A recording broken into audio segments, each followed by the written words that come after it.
काय या बैठकीत झालंय? कारण की येत्या 13 मेला पुण्यात निवडणुका आहेत, त्याच्या संदर्भात काही मार्गदर्शन दोन्ही मंत्र्यांकडनं करण्यात आलं? आजच्या महायुतीच्या बैठकीमध्ये पुणे शहराचं नियोजन, आत्तापर्यंतचा निवडणुकीचा आढावा आणि उरलेल्या 6 दिवसामध्ये राबवण्याची प्रचार यंत्रणा या संदर्भात आदरणीय अजितदादा, आदरणीय चंद्रकांतदादा यांनी कार्यकर्त्यांना मार्गदर्शन केलं. निवडणुकीच्या शेवटच्या टप्प्यामध्ये येत असताना ज्या काही त्रुटी राहिलेल्या आहेत, काल बारामती लोकसभा मतदारसंघाच्या निमित्ताने आम्ही पाहिलं. यामध्ये अनेक ठिकाणी मतदारांना मतदान करायचं होतं, पण त्यांची नावं याद्यांमधून गहाळ झालेली होती किंवा ठिकाणं चुकलेली होती. काहींची वोटर कार्ड असून सुद्धा त्यांना मतदान करता आलं नाही. अशा अनेक गोष्टी होत्या. या निमित्तानं शेवटच्या टप्प्यामध्ये आपल्याकडून काही त्रुटी राहू नयेत यासाठी आजची आढावा बैठक घेण्यात आली. बारामती लोकसभा मतदारसंघात मतदान खूप कमी झालं. मागच्या वर्षीपेक्षा 7 ते 8% मतदानाच्या टक्केवारी घसरली.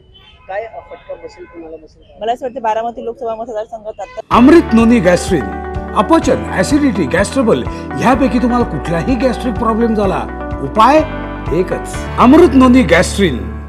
आदरणीय दादांनी सांगितलं की 60.37% मतदान झालं. गेल्या वेळेचं मतदान हे 53% होतं.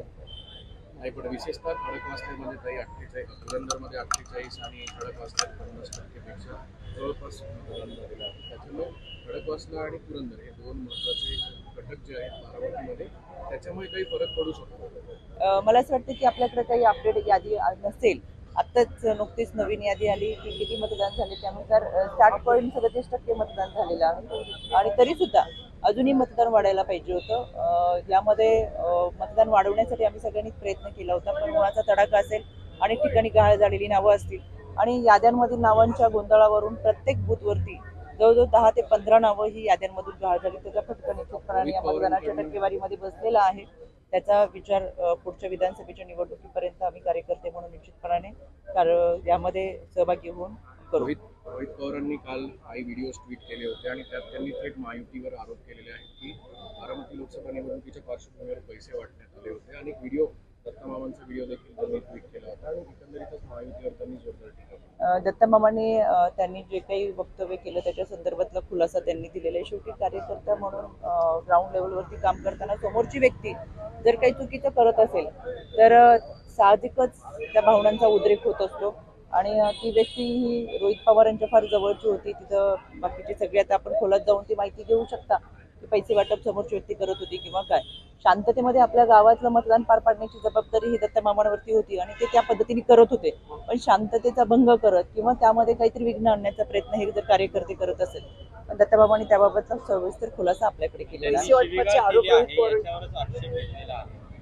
माझं तर असं म्हणणं आहे की रोहित पवारांवरतीच निवडणूक आयोगाने लक्ष ठेवावं. गेले 1-1.5 महिन्यापासून सातत्याने रोहित पवार अशा पद्धतीचं ट्विट करतात आणि ज्या पद्धतीची विधानं करतात त्या सगळ्यांमध्ये त्यांची जर भावना पाहिली तर एक नैराश्याची भावना आहे.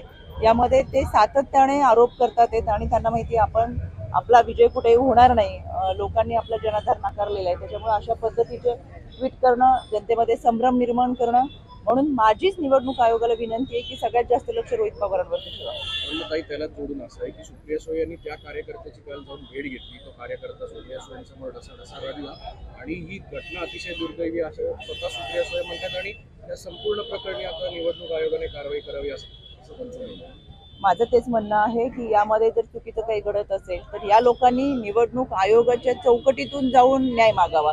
हे लोक आधी ट्विट करतात, त्याचा ड्रामा करतात आणि मग ती प्रक्रिया निवडणूक आयोगाकडे का जात नाही, पोलीस तक्रार करावी. पण अशा पद्धतीने पुढे करताना दिसत नाही. आणि सुप्रिया सुळे जरी भेटायला गेले असेल तरी मला असं वाटतं की त्यांनी अगोदर त्या कार्यकर्त्यांना सांगायला पाहिजे होते की तुम्ही निवडणूक आयोगाकडे किंवा पोलीस स्टेशनला तक्रार करा. असं न करता केवळ लोकांसमोर एक भावनिकता दाखवण्याचा हा सगळा त्यांचा ड्रामा आहे, असं मला पहिल्यापासूनच सगळ्या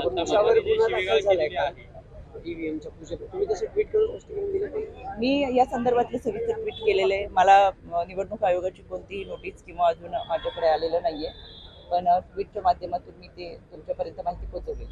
पण दत्तामामाने जे शिवीगाळ केलेली आहे त्याच्यावर आक्षेप घेतला जातोय. लोकप्रतिनिधींनी शिवीगाळ करणं किती योग्य आहे?